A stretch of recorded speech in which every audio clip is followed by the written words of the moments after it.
So let's look that up. New Orleans Voodoo Tarot.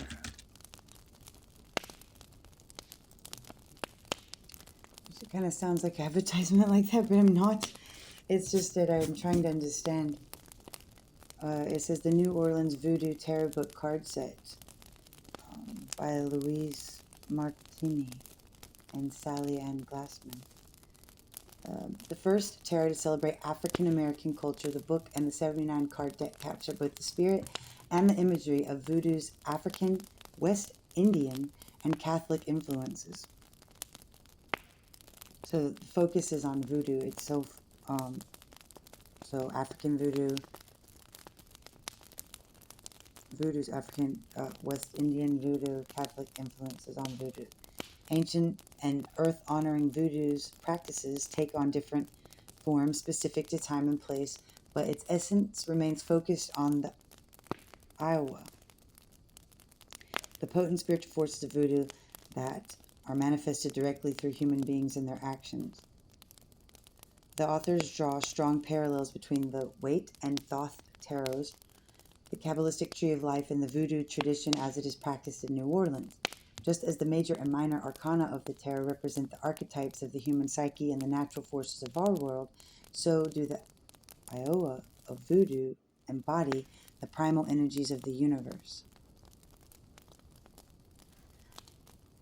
With a variety of spreads and readings, the authors show how the tarot can be a channel through which the Iowa exercise their powers to teach, advise, and initiate the serious student into their mysteries. So that's cool, right? That's awesome. I said often because I was thinking in the background, I saw another one that says Voodoo Tarot Spirit Box Kit. I don't know if that's the same one, but that looks pretty cool too. No, this one's different. So that's kind of magical, right? I like that.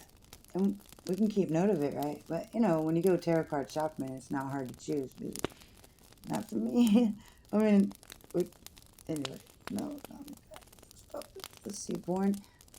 This one's different. It says Voodoo Tarot Spirit Box Kit. Born into the New World as an offshoot, a mix of ancient African indigenous beliefs and Abrahamic religions. Voodoo is a rich, multifaceted religion that employs natural and supernatural elements to affect, and this is a different deck, I'm just throwing that out there, that affect the human experience.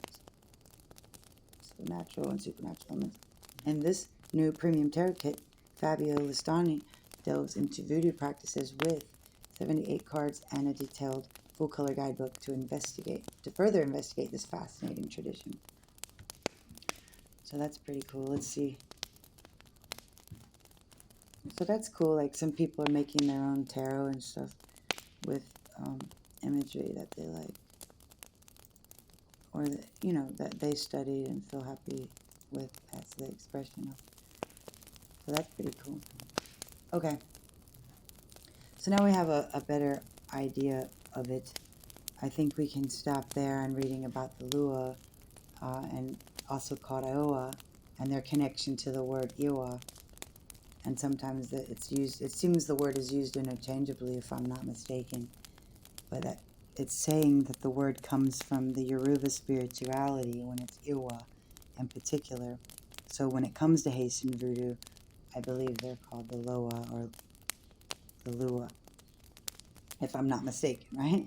And I'm learning. And they give a painting here that's really beautiful of the Iwa Dambala serpent by Haitian artist Hector Hippolyte. So let's see who is Dambala without going too far off. It says Dambala, also called Dambala, or Dambala, among other variations, is one of the most important of all Iwa spirits in West African voodoo, Haitian voodoo, and other African diaspora religious traditions such as Obe. So really, you know, taking the best notes possible is good, but just one would have to do, like, have to start at one corner, you know, because there's just so much information. So Dambala is a masculine entity. It says he is traditionally portrayed as a great white or black serpent, but may also be depicted with a rainbow. Damballa originated in the city of Wado, which says Waida or Uda, in modern-day Benin, which is a country in West Africa. It says Damballa is said to be the sky father and the primordial creator of all life, or the first thing created by the Bondi. So I wonder if I should put a picture of this in the video. So I have a, it's an artist rendition by Hector Hippolyte. Well, it says attribute the author if you use this. So I wonder if saying it in the video is enough. You know what? I'm just gonna not show the picture because you can look it up, right? But it says Damballa is said to be the sky father and the primordial creator of all life, or the first thing created by the Bondi.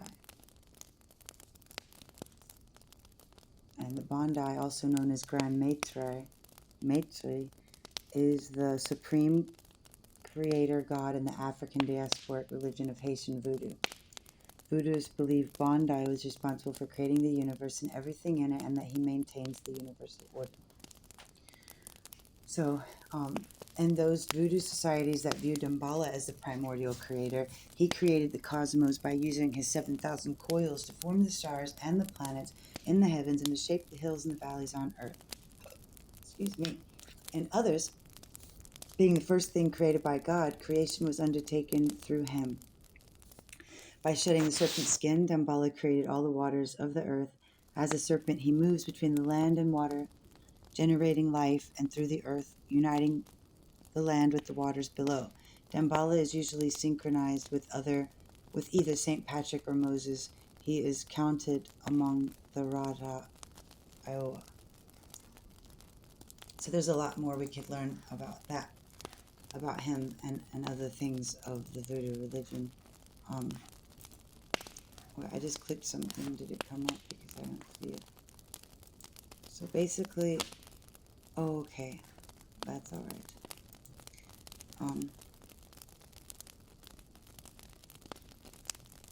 So this had some interesting information that I wanted to read.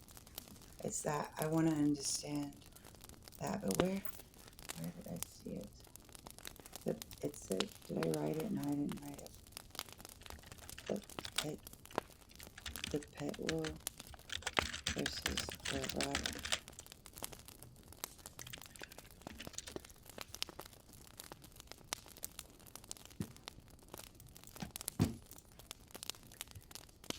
So I want to read that last and then sum up whatever I've learned. And it's just a learning experience, right? But it's based on this card, right? Which I noticed later, it seems one of them has breasts, which is interesting because they could be seen as a balance, like twins.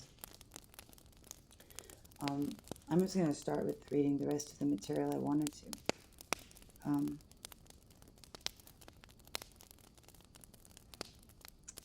Lua are often seen as having complementary or even contrasting characteristics. For example, Legba, who is often associated with crossroads and communications, has a petwo counterpart, Kalfu, who controls evil forces. Similarly, Radha Lua, generally associated with peacefulness, can be contrasted with petwo Lua, which are known for their forceful and aggressive nature. So that's what I was trying to get at. So basically, I think I get it now. There's the Lua or Loa that are the petwo, and there's the ones that are the Radha, and those are the Nanchans. But there could be other kinds too, and I don't know that yet. So we just got to know we don't know that yet. But it seems like the ones that balance each other of peacefulness versus aggressive nature seem to be the Radha Lua and the petwo Lua, right? And that's what I was trying to get at. Here's a few more fun things to learn, and we're going to wrap it up. Like, the guardian of the crossroads is associated with communications and opening paths. Kalfu, his petwo counterpart, is seen as controlling the evil forces and the dark sides of the crossroads. But it doesn't say Legba, the guardian of the crossroads, is a Radha Lua. So we don't know that, right? It says Radha versus petwo Lua. Radha Lua are generally associated with benevolent and peaceful characteristics. So one could say that Legba is a Radha Lua. I don't know though, because I don't want to say that and I'd be wrong because I don't know. While petwo Lua are known for their aggressive, forceful, and sometimes dangerous nature. So maybe it's just saying some of the Lua embody both spirits in a more balanced way, while some are leaning one way or the other. It sounds like it. So that'd be a fun thing to study, right? All the different nanchans or other things, if there's things besides nations. Contrasting pairs. Many Lua have complementary or even contradictory counterparts. For example, Agwe, sea god, is often paired with La Siren, a mermaid-like spirit. Similarly, the twins, the Marasa, represent complementary forces in nature. So that's what it's talking about. We see what on this twins, right? Well, it says the twins Marasa. So let's see who is Marasa. What is that talking about? Let's see. The twins Marasa. What was the other one? Oh no. Okay, well, it's telling me in French because I have my computer set to French because I want to learn it, but I just have to keep trying. Here's it in English. Marasa Jumyu. Let's see how to say that in French. Marasa jumeau. Marasa jumeau. It says, Marasa jumeau are the divine twins in voodoo. They are children, but more ancient than any other Iowa. Love, truth, justice, directed by reason, mysteries of liaison between earth and heaven, and they personify astrological learning. They synthesize the word, they didn't even say word at all. They synthesize the voodoo Loa as personification of divine power and the human importance. No, it says the human impotence. They synthesize the voodoo Loa as personification of divine power and the human impotence. Double life, they have considerable power which allows them, it says, manage people through the stomach. They are children mysteries. The Marasa are somewhat different from standard Loa, both on a level above them and counted in their number. They are both twins, and yet they number 3. They are male and female, and they are both male and both female. An example of the Haitian worldview's capacity to retain two seemingly contradictory concepts. In some houses, they are not channeled through possession in voodoo ritual, but served first after Legba. I'm not exactly sure what that means, but I'll hear it on the replay. The Marasa are commonly syncretized with the Catholic saints Cosmas and Damien. So there's references. I was just trying to say that it says 2 Masa are in the temple, right? And just Masa and Marasa are similar, right? Let's see. Who are Voodoo? You say it like that. Masa. Voodoo, also spelled voodoo, or voodoo, refers to a West African religion with roots in Benin and Togo and is practiced in parts of Ghana and Nigeria. The term voodoo itself means spirit or deity in the Fon language. It encompasses a belief in the supreme being and various spirits, voodoo, who interact with the human world. These spirits are believed to inhabit all things and play a role in human lives. Oh, I'm trying to look up the word Masa.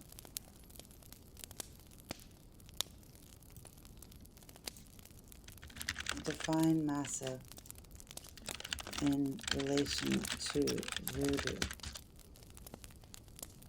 In the context of voodoo, Masa, also spelled Maza, refers to a spiritual entity or a spirit of the dead. It is not a widely known or consistently defined concept within voodoo, but is sometimes associated with specific lineages or traditions.